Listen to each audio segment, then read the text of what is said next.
कि किसी वस्तु की चाल आधी कर दी जाए तो गतिज ऊर्जा 1/4 रह जाती है। किसी वस्तु की चाल आधी कर दी जाए तो गतिज ऊर्जा 1/4 रह जाती है। जी का मान कितना होता है? तो 9.8 मीटर पर सेकंड स्क्वायर होता है। जी का मान कितना होता है? तो 9.8 मीटर पर सेकंड स्क्वायर होता है। जी का मान विषुवत रेखा पर होता है न्यूनतम। जी का मान विषुवत रेखा पर क्या होता है? न्यूनतम होता है। जी का मान ध्रुवों पर होता है महत्तम।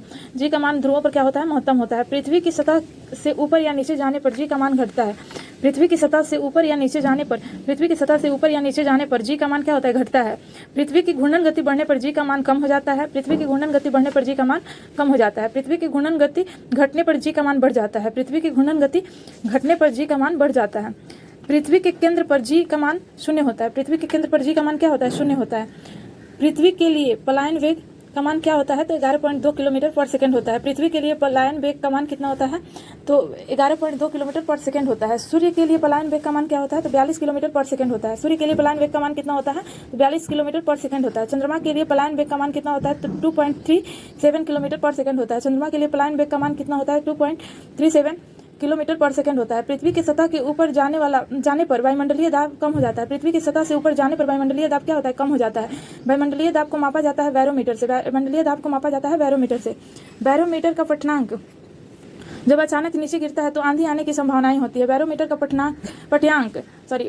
पठ्यांक जब अचानक नीचे गिरता है तो आंधी आने की संभावनाएं होती है। बैरोमीटर का पठ्यांक जब धीरे से नीचे गिरता है तो वर्षा होने की संभावनाएं होती है। बैरोमीटर का पठ्यांक धीरे से नीचे गिरता है तो वर्षा होने की संभावनाएं होती है। बर्फ के दो टुकड़े को आपस में दबाने पर टुकड़े आपस में चिपक जाते हैं क्योंकि दाब अधिक होने से बर्फ का गलनांक घट जाता है। दो बर्फ के टुकड़े को आपस में दबाने पर टुकड़े आपस में चिपक जाते हैं क्योंकि दाब अधिक होने पर बर्फ का गलनांक घट जाता है। शुद्ध जल का घनत्व होता है 1 ग्राम पर सेंटीमीटर क्यूब होता है। शुद्ध जल का घनत्व कितना होता है? 1 ग्राम पर सेंटीमीटर क्यूब या 10 का पावर 3 ग्राम पर मीटर क्यूब होता है। शुद्ध जल का घनत्व कितना होता है? तो 1 ग्राम पर सेंटीमीटर क्यूब या 10 का पावर 3 ग्राम पर मीटर क्यूब होता है।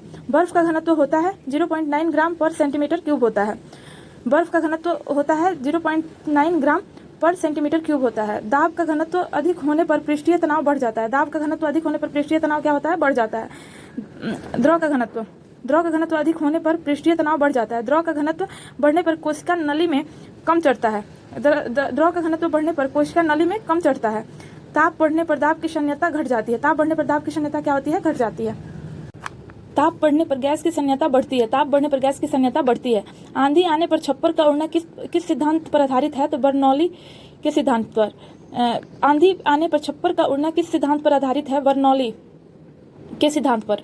यंग प्रत्यस्थता गुणांक का SI मात्रक न्यूटन मीटर स्क्वायर होता है। यंग प्रत्यस्थता गुणांक का SI मात्रक न्यूटन मीटर स्क्वायर होता है।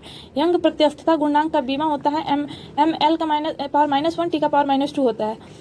यंग प्रत्यस्थता गुणांक का बीमा होता है ml का पावर -1 और t का पावर 2 होता है। झूला झूलता कोई व्यक्ति झूला पर खड़ा हो जाए तो इसका आवर्तकाल क्या होता है? घट जाएगा। झूला झूलता कोई व्यक्ति झूला पर खड़ा हो जाए तो इसका आवर्तकाल क्या होगा? घट जाएगा। यदि झूले पर एक व्यक्ति के स्थान पर 2 व्यक्ति बैठ जाते हैं तो आवर्तकाल अपरिवर्तित रहेगा। एक झूले पर एक व्यक्ति के स्थान पर 2 व्यक्ति बैठ जाते हैं तो आवर्तकाल अपरिवर्तित रहेगा। वायु में ध्वनि तरंगे होती हैं अनुदैर्घ्य। ध्वनि का वेग सबसे अधिक होता है इस्पात में यानी ठोस में। ध्वनि का वेग सबसे ज्यादा होता है इस्पात में यानी ठोस में। पार्श्व तरंगों की आवृत्ति कितनी होती है? 20,000 हर्ट्ज से अधिक। पार्श्व तरंगों की आवृत्ति होती है 20,000 हर्ट्ज से अधिक। अश्रव तरंगों की आवृत्ति होती है 20 हर्ट्ज से कम। अश्रव तरंगों की आवृत्ति होती है 20 हर्ट्ज से कम। स्पष्ट प्रतिध्वनि सुनने के लिए परावर्तक तल व ध्वनि श्रोता के बीच की न्यूनतम दूरी 17 मीटर होनी चाहिए। स्पष्ट प्रतिध्वनि सुनने के लिए परावर्तक तल व ध्वनि श्रोता के बीच की न्यूनतम दूरी कितनी होनी चाहिए? तो 17 मीटर। ध्वनि के वेग का मान सबसे कम होता है गैस में। ध्वनि के वेग का मान सबसे कम किसमें होता है? तो गैस में होता है। वायु में ध्वनि का वेग तापमान के घटने से घटता है। 1 किलो कैलोरी उष्मा का मान होता है 4.2 × 10 का पावर 2 जूल होता है। 1 किलो कैलोरी उष्मा का मान क्या होता है? तो 4.2 × 10 का पावर 2 जूल होता है। मानव शरीर का सामान्य ताप कितना होता है? तो 37 डिग्री सेल्सियस या 98.6 फ़ारेनहाइट होता है। मानव शरीर का सामान्य ताप कितना होता है? 37 डिग्री सेल्सियस या 98.6 फ़ारेनहाइट होता है। कमरे का सामान्य ताप होता है 27 डिग्री सेल्सियस या 80.6 डिग्री फ़ारेनहाइट होता है। कमरे का सामान्य ताप कितना होता है? 27 डिग्री सेल्सियस या 80.6 डिग्री फ़ारेनहाइट होता है। विशिष्ट ऊष्मा का SI मात्रक क्या होता है? Joule kilogram kelvin. विशिष्ट ऊष्मा का SI मात्रक क्या होता है? जूल किलोग्राम केल्विन होता है। गुप्त ऊष्मा का SI मात्रक क्या होता है? जूल और किलोग्राम होता है।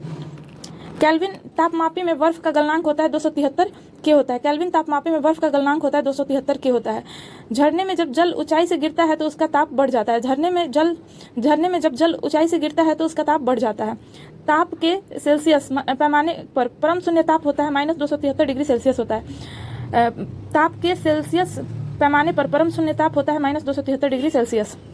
विद्युत केतली में पानी किस कारण गर्म होता है? संवहन के कारण। विद्युत केतली में पानी किस कारण गर्म होता है? संवहन के कारण होता है। वोलोमीटर एक यंत्र है जो मापता है उष्मीय विकिरण को। वोलोमीटर एक यंत्र है जो मापता है उष्मीय विकिरण को।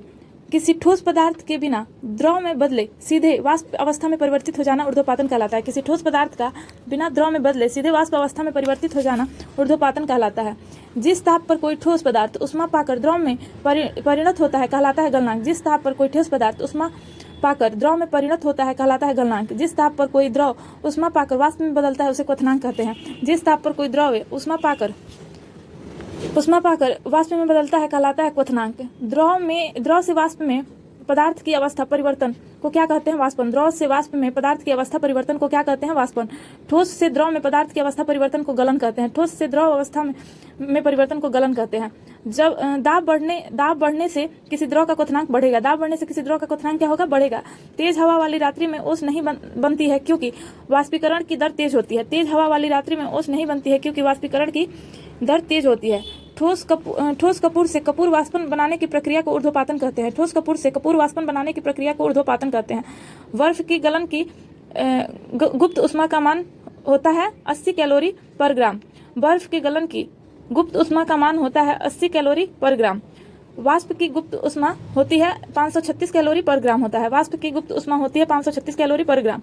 रेफ्रिजरेटर में थर्मोस्टेट का कार्य है एक समान तापमान बनाए रखना। रेफ्रिजरेटर में थर्मोस्टेट का कार्य है एक समान तापमान बनाए रखना। प्रकाश तरंगे किस प्रकार की तरंगे हैं? तो अनुप्रस्थ तरंगे। प्रकाश तरंगे किस प्रकार की तरंगे हैं? तो अनुप्रस्थ तरंगे। प्रकाश का तरंग सिद्धांत किसके द्वारा प्रतिस्थापित किया गया है? प्रकाश का तरंग सिद्धांत किसके द्वारा प्रतिस्थापित किया गया है? तो हाइगेंस के द्वारा। प्रकाश का तरंग सिद्धांत किसके द्वारा प्रतिस्थापित किया गया है? तो हाइगेंस के द्वारा। प्रकाश एक प्रकार की विद्युत चुंबकीय तरंग है। यह सर्वप्रथम किसने बताया था? मैक्सवेल ने। प्रकाश एक प्रकार की विद्युत चुंबकीय तरंग है। यह सर्वप्रथम किसने बताया था? मैक्सवेल ने।